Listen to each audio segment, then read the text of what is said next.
It's fall. The geese are headed south, and it's time for you to hit the woods. So button things up, find where they hide, and pattern the deer you seek. Come into Cabela's Great Outdoor Days and save over 20% on Herter's Select Grade handgun ammo. Save $180 after mail-in rebate on Walther PPS M2 pistols with instant savings of $80. And get a Vortex Diamondback 3.5 to 10 by 50 V-Plex rifle scope, just $149.99. Shop in-store and at Cabela's.com. Blog Talk Radio. Good evening, and welcome to the third official episode of Sin's Chat Corner. Last few days I've had some personal issues to attend to, so I had to preempt my show for just a few days. But now I am back and definitely ready to roll. I wanted to first off let all of you know that I have posted my last few episodes onto YouTube. This way, in case any of you happen to miss it, you can still view them now. I'll post the episode names actually on my Facebook page and Twitter and also my show page for anyone that might be interested in viewing them, or you can certainly pass the information along. Just a small reminder to all that we'll be having our very special guest, Bryan Cole, on tonight's show. He's just a fabulous country singer who's rising quickly in the charts, and I'm pleased to announce that he owes a tremendous amount in the regard of charity work. He's just absolutely fabulous. So this should make for a very interesting show this evening, so I'm very pleased to be having him on the show. And I'm also going to try to convince him just to sing for us just a little bit on the air, if that's going to be possible. We'll see how it goes. Now, tonight's platform is going to be a little bit different. Bryan's I believe he's due to call in at 20 after 9. So in the interim, there's just a few issues that I wanted to just kind of get on air and discuss. Again, I wanted to mention to everyone, if there's anything you're listening to this evening, you want to give a comment or a suggestion, give a call in to me and give your 2 cents worth, you're more than welcome to go ahead and do that. I welcome any of your ideas or suggestions or comments. But please just always try to remember that each person's entitled to their own opinion. Even if I disagree or you disagree, they're still entitled to give a call in and talk about it. I'm also going to be going into detail towards the end of my show about my concept for my reality dating show, as we should be having our first bunch of contestants this coming Friday, which will be our first show, and that's going to be called Creative Cougars. So at the end of the show, we'll be talking about that briefly. Anyone that may be willing to participate or recommend someone for the show, again, you can contact me via email or otherwise through our show page or Facebook or Twitter. So let's begin with the show. My very first topic for discussion this evening is going to be the very timely announcement, actually it was yesterday, that both the Times and the Rosebud Theater were going to be closing. For me personally, this comes as a sad revelation. I have not only enjoyed taking my children there, but when, of course, I was on the very rare occasion that I did happen to score a date, we could actually go there and enjoy a movie. The Rosebud has always been such a quality theater, and it has such a quaint feel to it. The velvet cushions and tables accommodate every visitor's comfort. They offer a full-size menu, as well as providing a variety of alcoholic beverages to, of course, enhance the mood. Not only that, sometimes enhance the movie, because sometimes the movies aren't always terrific. Prices have always been very reasonable. The parking is always very ample, and the show times can allow either a couple or a family to actually get home at a reasonable time. Because sometimes you go to a 10 o'clock movie, you're not home until 12 or 1 o'clock in the morning. In addition, I always found that the service personnel were very friendly and also very timely. These theaters happen to be one of the only types that are close to the north side, actually. Unless you want to travel, I believe the Majestic Theater in Brookfield happens to be the closest location to that offers the same type of amenities. The Rosebud Theater has always been in existence, I believe, for the last 80 years, and has such a homey-type feeling to it that it just cannot easily be found anywhere else in the community. In fact, I can recall that during the holiday season this last year, the Times Theater was probably the only theater that happened to play my personal favorite movie, which is It's a Wonderful Life. The Times has really been infamous for playing classic-type movies that typically are not found anywhere in the city. I mean, when was the last time you can actually remember that you paid $5 to really go see a movie in a theater that was local?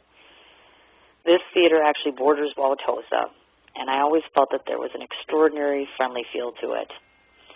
I would ask that all of my listeners or fellow listeners or anyone who's actually ever gone to the Rosebud or to the Times Theater joins me in signing this petition that I have started. I actually created it today. And it's a petition that basically asks that we try to keep both the Rosebud and the Times Theater open. Pass the word along to all of your friends. I've alerted the media.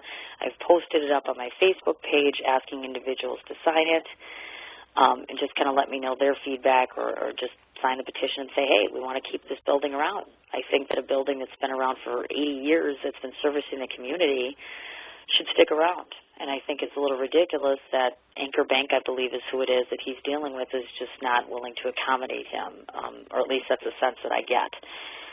So if anybody's interested in sharing their personal thoughts or opinions on the subject, our lines are open. I have my live chat open. I also have the phone lines open. If anybody wishes to give me a call up and tell me what they think, I'm certainly more than willing to listen. Now, our second topic of discussion for the evening centers around another announcement I heard about yesterday, which is, of course, that Aaron Rodgers, quarterback for the Green Bay Packers, has been given his actual own day. In fact, I don't know who gave it to him, but apparently someone said that 12-12-12 is going to be named Aaron Rodgers Day. Now, I must admit that this is one topic that does rattle me a little bit. Now, there's a couple different reasons for this belief of mine, but first let me state that I clearly admit that I never have been and probably never will be a football fan. Part of this comes from having actual limited knowledge of the sport itself, and the other half to that is just the constant obsession by the media with keeping the Packers in the news on a regular basis. And that means postseason, that means past season, that means all year round. Basically, I'm having to listen to this, or we're having to listen to this in the media, on the news, on the radio stations. Basically, these football players have really become just larger-than-life icons. They're overpaid. Their shortcomings are oftentimes too easily forgiven. I mean, I recognize the fact that society considers these athletes playing football on a national level to be skilled individuals who are worth this exorbitant amount of money. In the past, I've heard that athletes are doing events and attempting to raise money for charities. I also, in turn, notice that athletes are also given the luxury to charge whatever they want if they get an autograph to sign or if they make a public appearance. Now, some players are actually even individuals who suffer from a drug problem, yet they continue to be basked in glory just for the mere fact that they can either catch a ball or tackle someone. And as I understand it, I was working an event at Lambeau Field recently, and someone told me that apparently the children in Green Bay are actually allowed to take an entire day off of their education just as a means to, quote-unquote, celebrate the actual first game they're playing. My feeling is that, personally, when it comes to my own children, I think they'd be better suited getting an education than being surrounded by the crowd that I noticed when I was up there, which is people who are swearing and making a mess, guzzling beer, wearing actual cheese heads on the top of their head, which I just find it most distressing that ordinary citizens like myself are not able or entitled to be given a day on the basis of being the same type of individuals, meaning kind-hearted, hardworking, talented. I mean, I've worked hard to be a good citizen who's respectful. I have my own personal accolades, not only as a parent, but also just as a writer, etc. I mean, I do get some recognition for my own ability, yet there's tons of things that I do are just thankless. I mean, should I be asking to get an award or an honor just because I'm a parent or a friend or a sister? These parts of my life are a treasure that I am most proud of and take the most of my heart. Perhaps I'm entitled to feel like a celebrity despite not knowing how to throw a football. Again, that's my take on the whole thing. Certainly if anybody wants to give a call up and tell me what their thoughts are on that or gripe or complain with me, you can feel free to do that. Next topic of discussion. Yesterday, I happened to be driving along and had a recent encounter with our Milwaukee's finest, Milwaukee Public Police Department. First of all, it was bad enough to begin with because I was heading down to the Milwaukee County Courthouse to have a mediation session. Anybody who's ever been down to the Milwaukee Courthouse is the first one to tell you no one ever likes going there. Between having to stand in line and then go to this room and sit and wait, God only knows how long, to go in and get your business done. Sometimes I personally have to just admit, I think that the courthouse's only function is to basically just bring pain and suffering to the average family. Strangers are actually determining the destiny of your family that you've created. So I'm leaving my courthouse finally after an hour and a half of sitting there, and I'm heading down to meet a friend actually for a meeting, and I get pulled over by a police officer. The officer proceeds to describe to me that the reason he's pulling me over is because I have a brake light out. Really? Apparently I'm thinking that the city of Milwaukee has nothing better to do with their time than to stop a woman for such a minute issue such as this. Actually, one time I was stopped, or I should say pulled over for the exact same violation in another municipality, actually. And that police officer, next day I talked to another one, and they said to me, basically pulling someone over for a brake light is just absolutely ridiculous.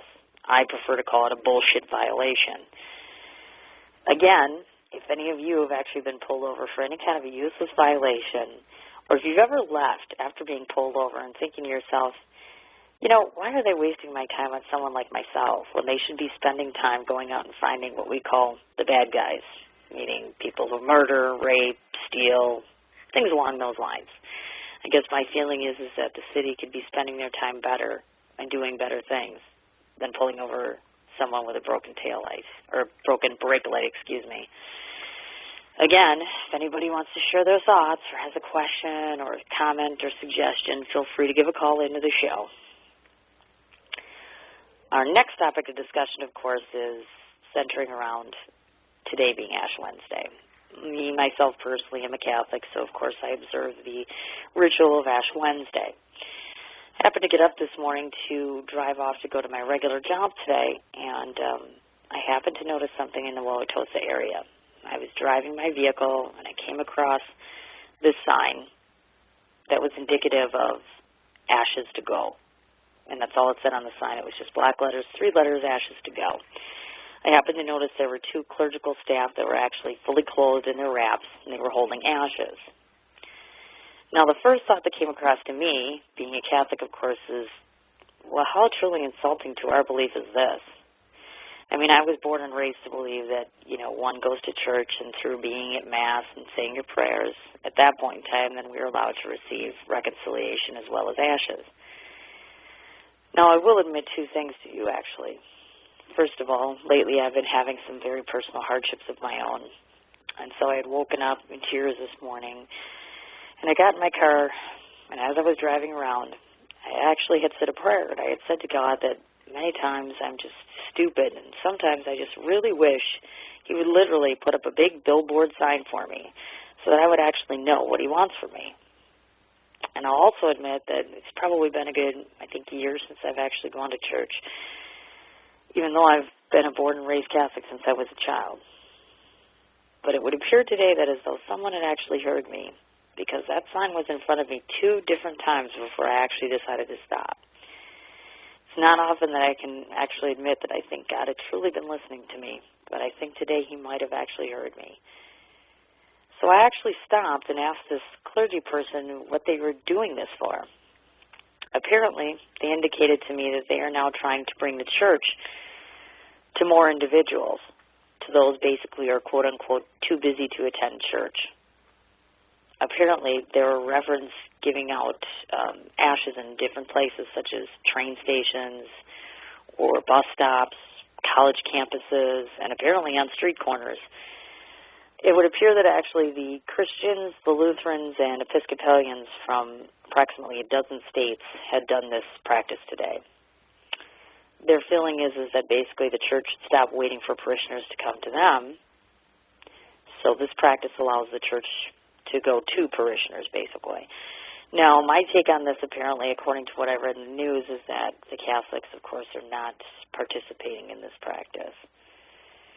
Now, the reason I personally chose to use this today was because I just basically felt guilty for not going to church for such a long period of time, and I assumed that it might just be inappropriate for me to make an appearance in church. Yes, I will admit that the ashes to go was convenient. Is it appropriate? I guess in my opinion, I'm thinking no. My belief is that we are fundamentally children who are created by God. And I guess we should never be too busy to make time for him. My feeling is that if God can sacrifice his son in his life and we can't find the time to sacrifice in return, there's something wrong with this picture. Again, this program seems to be all too convenient for individuals. But again, I kind of throw it out there and say to you, what are your thoughts? What are your opinions? What are your suggestions? In fact, it looks like we have a caller on the line, so let's see what he's got to say or she's got to say. Hello, this is Cindy. Cindy, Bryan Cole, how are you? Hey, Bryan, how are you? Wonderful. Oh, my goodness, we were just talking about all sorts of 60,000 different things, and here you are popping on the line. I'm very excited. I have to say thank you so much. I feel like the only relationship I have with you is through Twitter. It's been a total Twitter relationship. So you're a real person. Bryan Cole does exist. I'm going to attest to that right now. He's live, and he's on my phone right now. I'm so excited. I cannot tell you how excited I am, and I cannot thank you enough for coming on the show. Very excited. Oh, it's Lots my of questions. pleasure. Thank you for having me. Oh, anytime at all, actually. Anytime at all. I wanted to start off by actually singing your praises because I've been doing a number of reading on you. So, first of all, I got to say congratulations because as I understand it, apparently, oh, my goodness. Let's just listen to this, folks. He's got Pride and the Passion. Apparently, he's taken the #1 spot on the Indie World County Record Report and #1 on the NMW Country Chart. You've got the New Music Awards nomination. And then I understand that you now have 2 #1 Indie World singles. Is this correct? Yeah, we went #1 to my knowledge. My manager is so way better at this than I am. I know that we had a lot of chart success with I'm Coming Home, which was our first single from my first record, Wide Open Road. And when we actually released Pride and Passion, that went up to #1. And it continues to really have a lot of chart success, even though we released the latest single, which is Love Doesn't Live Here. So we're just, I have to pinch myself every day because, I'm like, is this real? Yes, I can imagine. I was just going to ask you now tell us, was this notoriety something that you had been prepared for, or was this something that just kind of blew you away and you're like, oh my gosh, I have to get used to this? I mean, tell us about this experience. I think it's something that we all, as performers and artists and recording artists, we always think that we know how it's going to feel once we achieve a certain level of success, but I don't really think anybody could ever really truly be prepared for it. It's something that we work very hard. I've got a great team, and everybody works really hard. But it's still, even to this day, it just doesn't seem to totally sink in yet. I'm so thankful and I'm so humbled by it. That I just feel so blessed to be able to do this and make a living at it and get out there and just do what I love to do. Okay, gotcha. Wonderful. Now I'm going to take you way back to when you were a little tiny baby here. Not quite a baby, but I'm going to ask you to just tell us about some of your childhood influences and how they helped you to really find your own musical voice. Well, my folks will probably tell you that I started singing probably before I started talking. And I remember, being a child at, 5, 6, 7 years old and having my little jump rope and going out on the front stoop and singing for the neighborhood. And I think probably one of the biggest impacts for me, I remember when a neighbor of ours, it was for my birthday or something, she bought me an album of Journey, and it was the Infinity record. And I couldn't wait to put it on, and I put it on, and I heard Steve Perry's voice for the first time, and I was blown away. And I said, this is exactly what I want to be doing for the rest of my life. And I started at 7. 7 was my first performance, played in front of 10,000 people. And I just, I listened to, a lot of stuff like Journey and Boston and Foreigner and, a lot of like the now classic rock bands. And my grandfather it would be completely the other side of the spectrum because he would always be listening to country. So I would listen to some of the rock stuff, and then I would go down to his house, and he would have Merle Haggard on, and he would have he was a guitar player as well, so he'd play Roy Clark, and he'd play Jerry Reed and Joe Mathis and people like that. So it was. I had that side of it, and then I had another side of my family that got me into R&B and blues. So I just had it coming all the way around me, and I just knew, okay, I've got to take all these different influences and make them mine, and create, hopefully my own sound and my own voice. Right. I gotcha. Now, are there any particular individuals, let's bring it to present day now. Now, if you were to say to yourself, influences, who surrounds you now in the circle, let's say, who would you say are some of those influences present day that you look at and say, wow, I just love their talent? Wow, there's so many. I love Brad Paisley. I think he's making some great music. Female artists, I love Carrie Underwood, Sugarland, Rascal Flatts. On the rock side, I'll tell you who I'm a big fan of is Chris Daughtry. I love his sound, love his voice. And again, I still listen to Steve Perry every day. Wow, that's amazing. Wow. Yeah, I never get tired of hearing that voice. Okay, gotcha. Awesome. All right, now I have to ask, because I know this is going to be a tough question for you, and I know that you have served as the opening act to a number of different talents. Now, if I asked you, if you had to pick a favorite, because I'm sure they're all your favorites, but if you had to just pick one that was just such a great experience for you, which one would it be? Ooh, that's a tough one. I know. I would say probably Charlie Daniels. Okay. I've had such an amazing opportunity to open for Brad Paisley and Reba and Terry Clark, and the list goes on. But I got to say, Charlie's a lot like how I was brought up. You know what I mean? So for me, he's a legend, and he's somebody that I grew up listening to. And not to take anything away from any of the other artists that I've ever opened for, but Charlie, meeting him was just like a breath of fresh air. And, it really, I got to hang out with his band and stuff. Like the whole day that we were playing, I got to hang out and developed a great friendship with Taz DiGregorio, who, when I found, how passed away, I was crushed. I really was. I couldn't believe that happened to such an amazing talent. But I got to say, I got to give props to Charlie Daniels. He's such a super guy and a tremendous talent, and he shows us how it's done.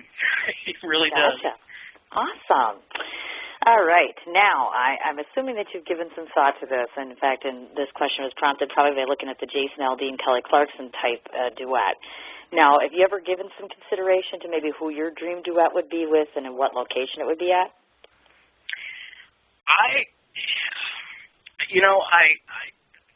love Kelly's voice. I think Kelly Clarkson is one of truly the most amazing female singers out there.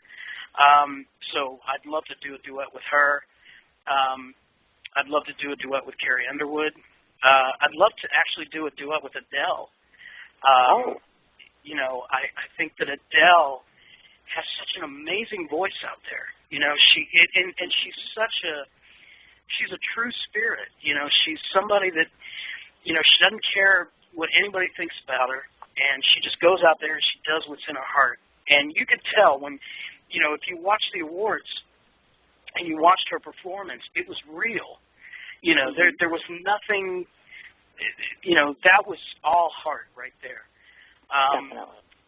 But I got to say, the dream, they have, CMT Crossroads and stuff like that. Mm-hmm. I still got to say that my dream would be to do a CMT Crossroads with Steve Perry. So, wow. Steve, we're back you're to out Steve. there, brother. You know how to get hold of me. Okay, big props to Steve Perry tonight. It's been a while since I've heard somebody really elaborate about Steve Perry. He's awesome, though. Well, I think that, when you have a voice like that, and it's so, his voice is timeless. It cannot, and it's not genre specific either. His voice, he's a great R&B singer, and he's a great rock singer. He's a great blues singer. And he could sing anything, and it's always something that I've strived for in my own career, is to never paint yourself into a corner and say, well, he's got a good voice, but he can only sing country, or he's got a good voice, but he can only sing jazz, or I always want to be that vocalist that can hopefully carry the torch on and say, that I can truly go in and try to tackle any obstacle vocally that's presented to me. Yep. I would have to agree with you there, definitely. Okay, now that we're off of Steve Perry, we'll get on to something a little different for you. Can I ask you to give us your opinion on the pop influence on country music today? What are your thoughts on that? I think that everything has to take a circle. And I think it's like anything else. Country music, popular country music, contemporary country music, if you continue to try to sound like everybody else, it's never going to evolve, and it's never going to go anywhere. I embrace what's happening in country music, as long as we don't forget the tradition behind country music, and that's where it kind of fights it a little bit, because in one hand, I love the old stuff. I love the classic country stuff. I could listen to George Strait all day, nonstop. Sure. Even going back, listen to some old Conway Twitty and stuff like that. I could, Patsy Cline, But I think also that you have to look back at what they were doing, and you have to say, okay, well, when Patsy came out, Patsy took country to a whole new level. And then all the female vocalists that were coming up during that time wanted to try to emulate Patsy Cline. And, then when someone else came up, everybody was trying to emulate that person. So I think that the key to keeping the music fresh is to try to just keep respecting the kind of music that you do, but also try to reinvent a little bit. Try to bring something fresh and new to the table without losing the respect of where it came from. Right. So, I love Rascal Flatts. I love Keith Urban. The new Hunter Hayes that came out, man, that guy, he's a kid, and he's amazing. He's got a great voice. He's got a great sound. He can play that guitar, too. Yeah. Now, I guess this poses a question of this, like, for instance, I know that you had mentioned Daughtry, for instance, let's say. Now, there's some out there that have contesting viewpoints on this as far as, like an American Idol, for instance. Like, some might say, well, back in the day, you had to work your way up. There was no American Idol to go to. So I guess I'm asking you, do you think, is that a useful tool? Are you on the crossroads of that? What do you think? I'm going to get some hate mail over this one. Sorry. No, it's okay. I think that shows like American Idol, shows like The Voice, things like that, they've taken away artist development. They've taken away an artist truly coming up through the bowels of the industry, and really kind of paying your dues, so to speak. I always say to people that until you've played a smoky bar in front of 5 people that really don't care that you're there, and you're lugging your own equipment, and you're wrapping your own cables, which at the end of the night smell like a stale cigarette and, old beer, Sure. You really haven't paid your dues. To walk into a situation that's prefabricated, whereas, you have people that'll say, well, do this song, we wrote this song for you, do it, we've got the best studio musicians, the best producers, the best, of everything, and just come in and sing it and we'll tune your voice, it doesn't matter whether you can sing or not, and we're going to put it out and it'll sell, it'll sell 1 million records. Mm-hmm. To me, that's the problem with this industry, and that's where I truly believe, and again, I apologize, I don't want to make anyone upset, but I got to say it from my heart, I think that it's taken the music away. It's become all industry and not music, and that's where I disagree with a lot of those shows. Now, they have come out with some, Carrie Underwood, Chris Daughtry, those people were truly, truly talented. So they were the rare few. But I couldn't agree more with you. That's why I had to ask that question. I was like, I'm just like I said, I can see, I bet my manager's sitting right now in his office just going, Bryan, I'm going to kill you. but Sorry I got to about say that, it from the heart, And no, I understand, but this is my job to ask these questions that you may not expect. So, what can I say? Exactly. But now I'm going to take the heat off of you, and I'm going to talk about your music. Now, I've got a question for you. Do you typically collaborate with others to write your music the majority of the time, or do you do do you create the bulk of it yourself? No, actually, I'm more of a collaborator. I do it a couple different ways. I enjoy a lot of times, my manager's a great, amazing songwriter. And coincidentally, the brunt of the hits were written either solely by him or, he and I writing together. Pride and Passion was written by the both of us. I'm Coming Home was written by the both of us. And the latest single was written by Michael. And we just know each other so well because we've, grew up together. And Michael knows how to bring me a song or bring me a part of a song, and we'll sit in my recording studio and we'll come up with the melody together, or, he'll leave it to me to come up with a guitar line or something like that. So collaboration really, really works for me. The other way that I do it is I've got a great relationship with a lot of publishers out there. And when they know that I'm looking for a song, they seem to find the right songs for me. That really, I think they know me well enough that they can send me a song and it just speaks to me enough that I feel that it will speak to my fans. Gotcha.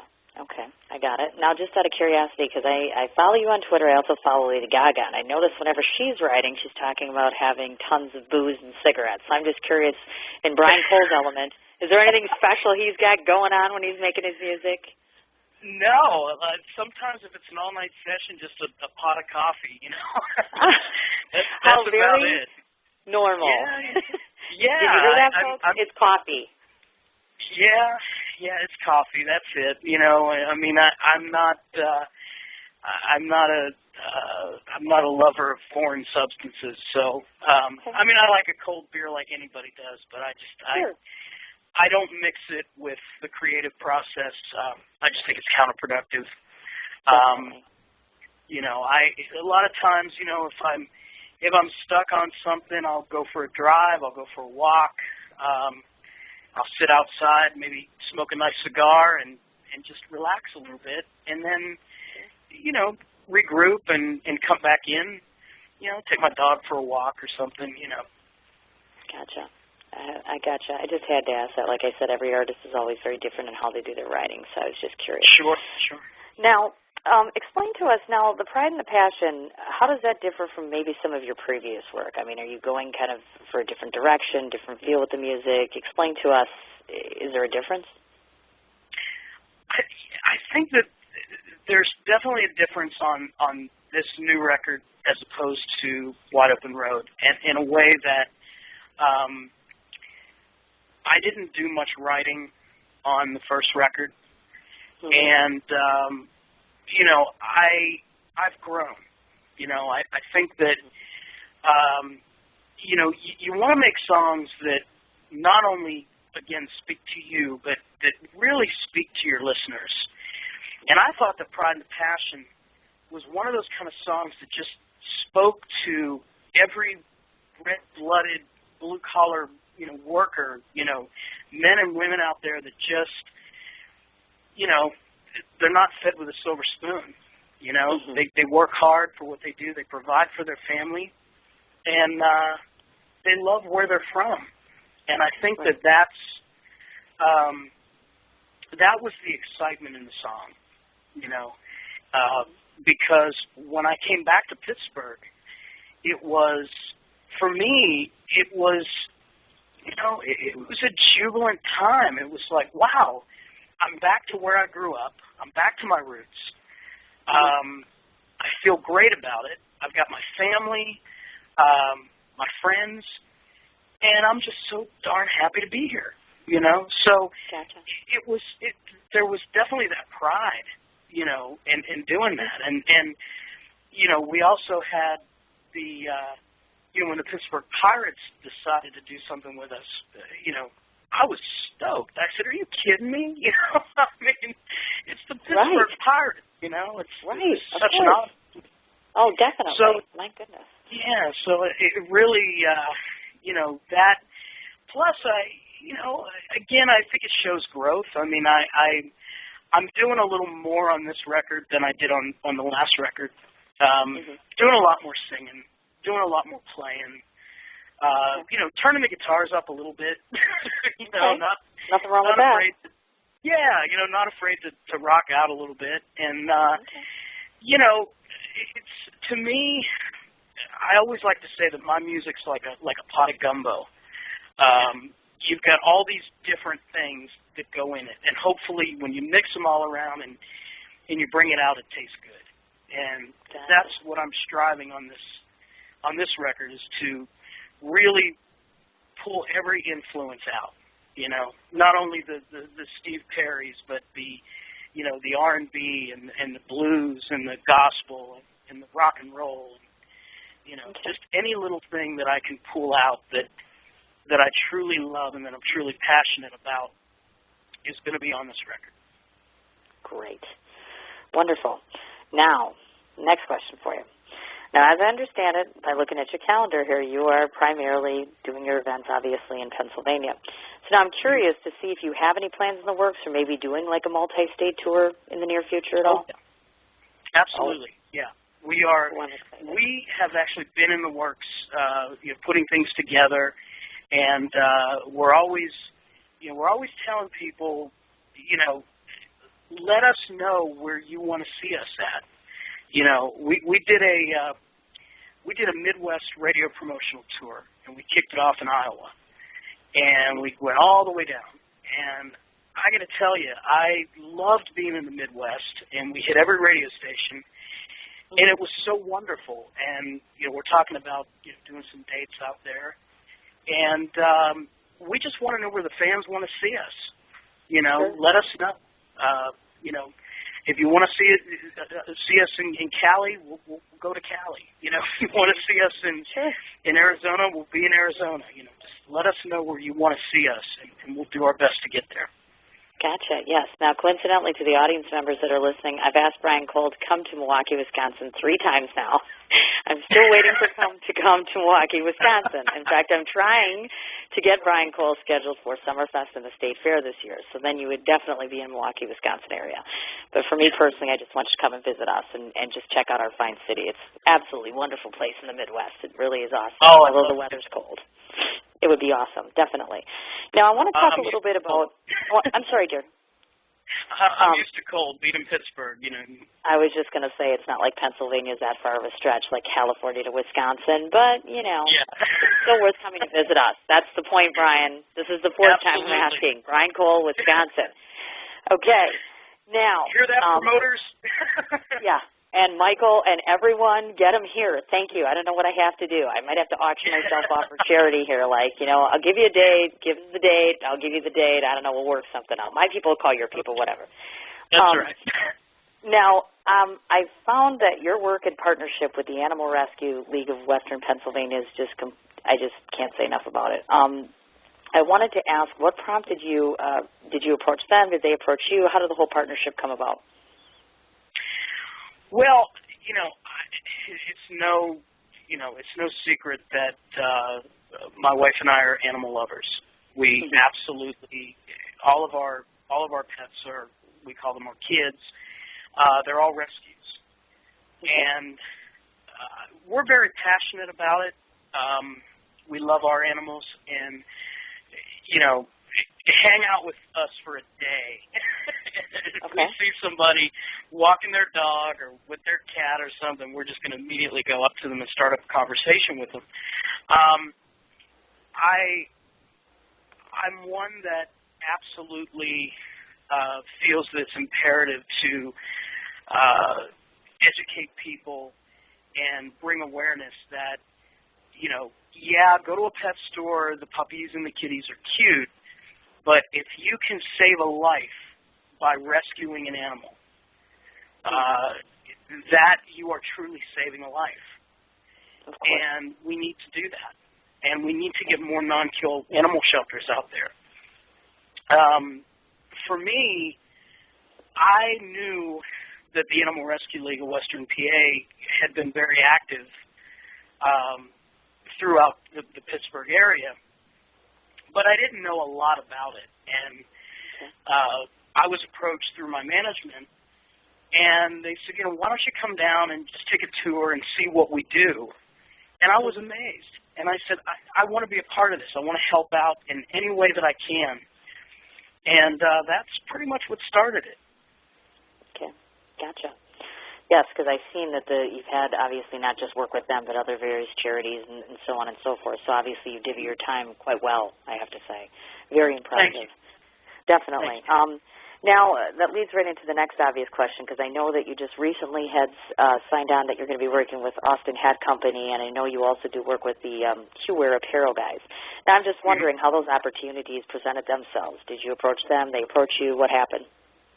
Actually, they approached us, and it was such an honor. I actually endorsed two hat companies, Bailey Hat Company, which is more of the traditional hat, and then we have Austin Hats, which is kind of your cutting-edge, really cool straw hats. I love them. They're absolutely, they're just really hip, and they make an amazing hat. The quality's fantastic. Q-Wear, kind of the same thing. They're just very cutting edge, and they're made in America. And Hugh Nicholson is just such a great guy. And when he approached me to wear his clothing line, I was honored, and I love it. I really do. I mean, I wear it all the time. I wear it around the house, and actually wearing one right now. Awesome. Absolutely awesome. That's wonderful. And then, of course, if the listeners want to go ahead and check out that, they are on the web, as I understand it, correct? Both Q-Wear.com and thewesternstyle.com for Austin Hats, and BaileyHats.com. Wonderful. Okay, so we've got that down pat here. Now, obviously it goes without saying because, of course, not only am I a fan, but I see that you've got thousands of fans out there, and we all obviously know that you have a very sincere adoration to each and every one of them. So it lends itself to ask the question, of course, is there going to be any possibility that you're going to be doing things such as fan events, starting up a fan club, because, I'm your number one fan, so I should be the president of that. But nonetheless, I'm curious, obviously, any thoughts on that or anything in the works as far as fans getting that face-to-face time with you? I am always open for that at any time. I absolutely love that. To me, we don't work for the guy in the suit on the 50th floor. We work for the fans. They make it possible for me to do what I do. And I am so indebted to them, and I love my fans. I have the greatest fans in the world. I really, truly do. To read the comments every day just puts such a smile on my face. I get on Facebook when I every day when I can, and Twitter and MySpace and the website and everything. And when you see the interaction with the fans, it humbles me so much, and I'm just so grateful that I can. I'm just this guy from Pittsburgh that makes music, and it amazes me how it reaches people from all over the world, and I'm truly humbled by it. Wonderful. Yes, because people, obviously fans, I've noticed this in the past, certainly, it's just that celebrities and singers are just so inaccessible a lot of times. And it's just nice for the average citizen to be able to walk up to you and say, hey, Bryan Cole, I bought your CD, I like your music, just to kind of see you're a person. Absolutely, and I truly love it. I mean, I've been in, it's one thing. I'm out and about. I'm completely accessible, and I, there's. I can tell you a really funny story. I was shopping at Walmart, and here I am, an old beat up pair of sweatpants, an old sweatshirt, and an old faded ball cap, and I'm walking into Walmart, and I had to grab something. I think we were doing some landscaping stuff out in front of the house, and I'm looking at, and this person's looking around, looking at me, looking down, looking up, and looking back over to me, and they're moving a little closer. And they said, excuse me. I said, yes. They said, well, are you Bryan Cole, the singer? And I went, yeah. They said, what are you doing in Walmart? I would have said the exact same thing. I love Walmart. I'm addicted to Wally World. What can I tell you? Oh, my God. And I stood there with them and just talked to them about the music, and they were just brutally honest. They said how much they love the music, and how they like certain songs better than others. And of course. And I'm so humbled by it, and it puts such a smile on my face. Because there's this person that took time out of their day to come up and say hello to me, and I'm honored. I'm honored anytime somebody wants me to put my signature on something of theirs. I'm just always, I'm honored by it. Wow. Absolutely wonderful. I'm still getting over the fact that Bryan Cole shops at Walmart. I'm sorry. I'm just not believing that one, but okay. I do. Wow. He shops at Walmart, folks. Get that down there. I shop at Walmart. And, no matter where I'm at, no matter what town I'm in, I'm always going to find the nearest Walmart. My gosh. I always find it. It's just, Okay, I love it. That's fine.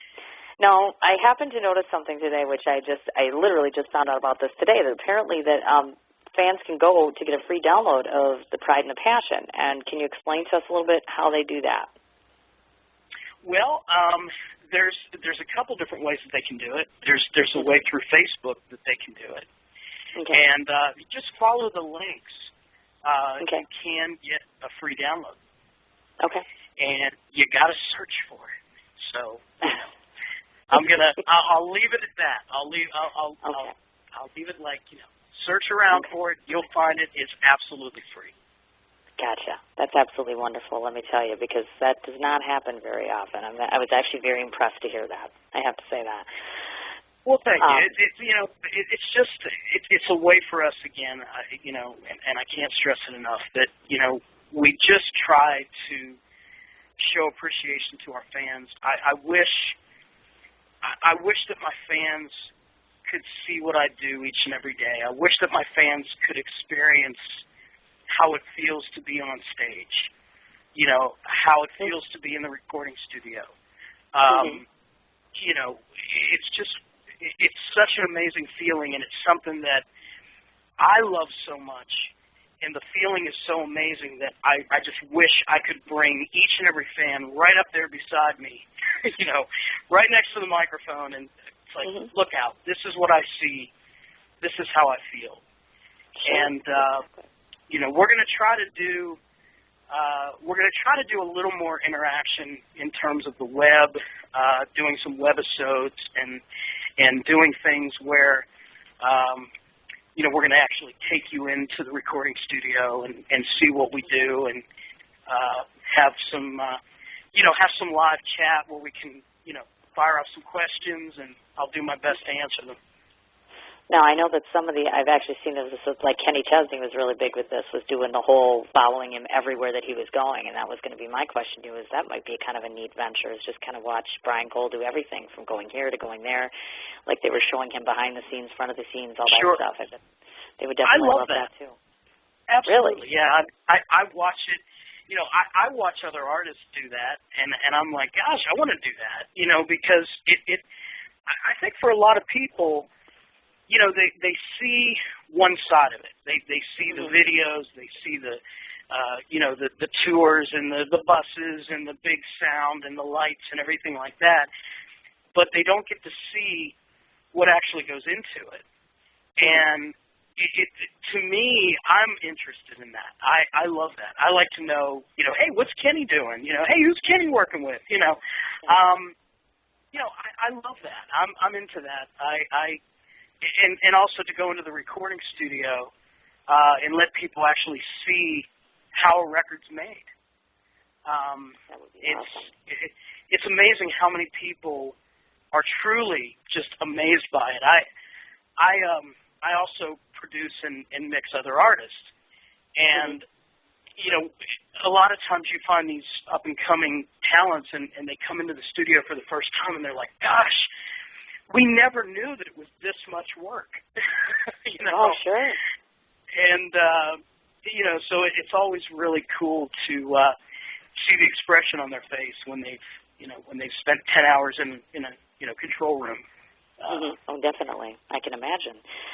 Now, I have to ask, upcoming ventures, anything up in the works, anything we should know about, anything we should be excited about that's coming up for Bryan Cole?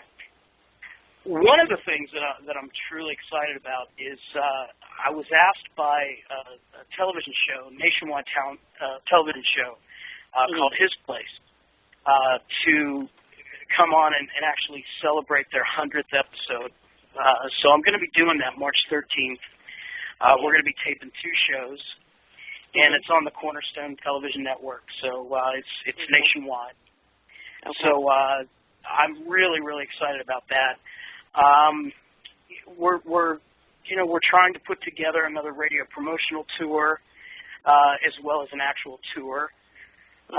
So we've got a lot on our plate that we're putting together, and all I can say is it's going to be really an exciting year.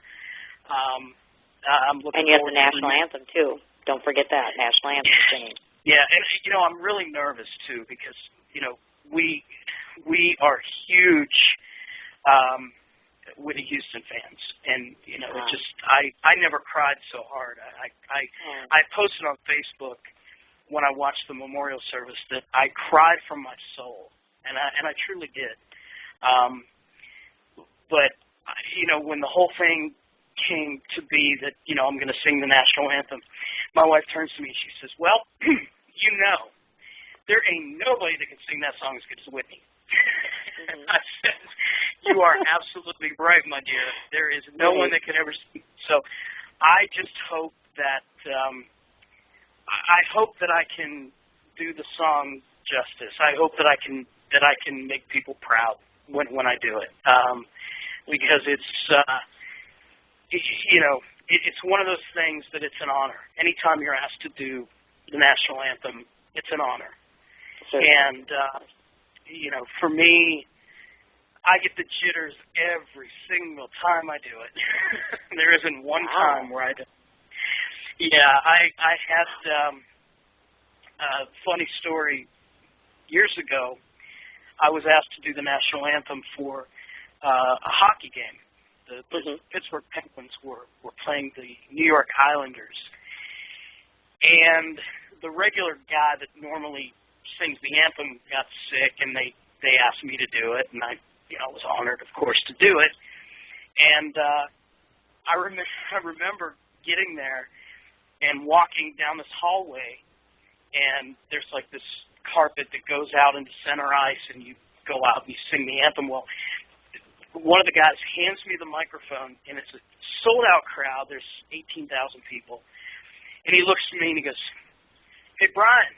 I said, "Yes, sir." He says, "You better hope they win." Really? So that, it was hard enough that, I had the jitters of doing the national anthem in front of 18,000 people, but of course. Yeah. Goodness gracious. Good old boy, I'll tell you. Gosh, oh my gosh. Well, if we did win that, there you go. Now, before we wrap this up, I just have a couple things that I want to say to you, Bryan Cole. Me personally, as the host here, again, I want to thank you for coming on. I want to say to the entire audience, this man is, in my opinion, one of the most talented, hardworking, genuine, kind individuals I've had the pleasure to even talk to, even before I talked to you today. Thank you.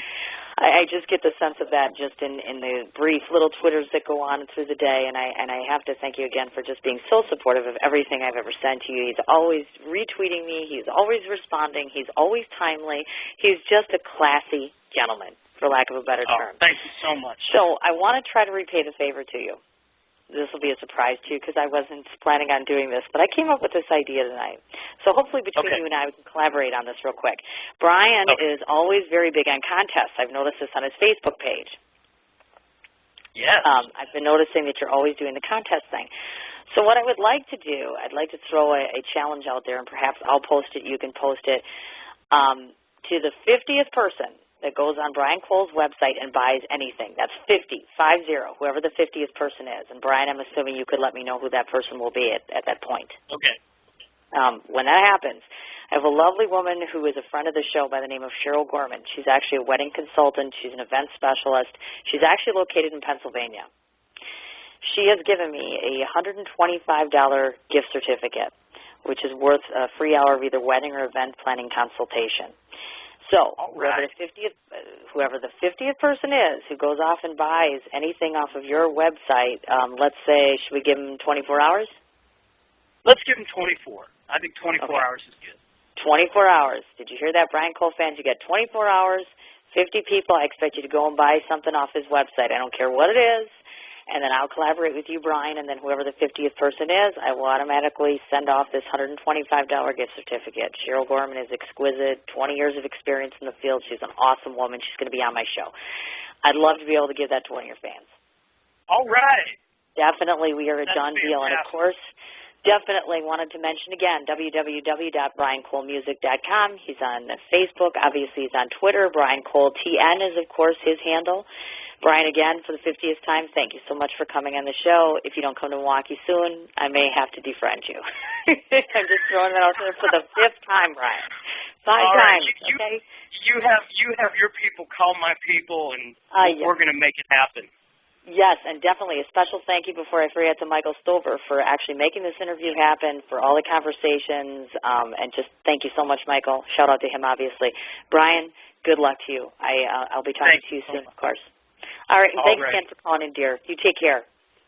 Take care now. And that was our interview with Bryan Cole. I wanted to, again, take an opportunity to say again one more time, thank you so much to Bryan Cole. Please tune in tomorrow. We're going to be having one of our charity organizations that I'm going to be having an interview with tomorrow. And then, of course, we'll be getting into further detail about Creative Cougars, which is my new dating show. We're going to go ahead and try to find some candidates for you, get some information out there about what the show's all about. It is a dating show. It's open to males, females. Anybody can participate, basically, as far as competing-wise goes. The contestants themselves, I believe, are in the age range of 35 to 55. But, again, we're going to go ahead and we're going to get into more detail about that tomorrow. Again, thanks to everybody who has tuned in. Please pass the word along to everybody that you know. We'll be on again live tomorrow night, 9 p.m. Central Standard Time. So until then, you have yourself a good evening. It's fall. The geese are headed south, and it's time for you to hit the woods. So button things up, find where they hide, and pattern the deer you seek. Come into Cabela's Great Outdoor Days and save over 20% on Herter's Select Grade handgun ammo. Save $180 after mail-in rebate on Walther PPS M2 pistols with instant savings of $80. And get a Vortex Diamondback 3.5 to 10x50 V-Plex rifle scope, just $149.99. Shop in-store and at Cabela's.com. It's fall. The geese are headed south, and it's time for you to hit the woods. So button things up, find where they hide, and pattern the deer you seek. Come into Cabela's Great Outdoor Days and save over 20% on Herter's Select Grade handgun ammo. Save $180 after mail-in rebate on Walther PPS M2 pistols with instant savings of $80. And get a Vortex Diamondback 3.5 to 10x50 V-Plex rifle scope, just $149.99. Shop in-store and at Cabela's.com.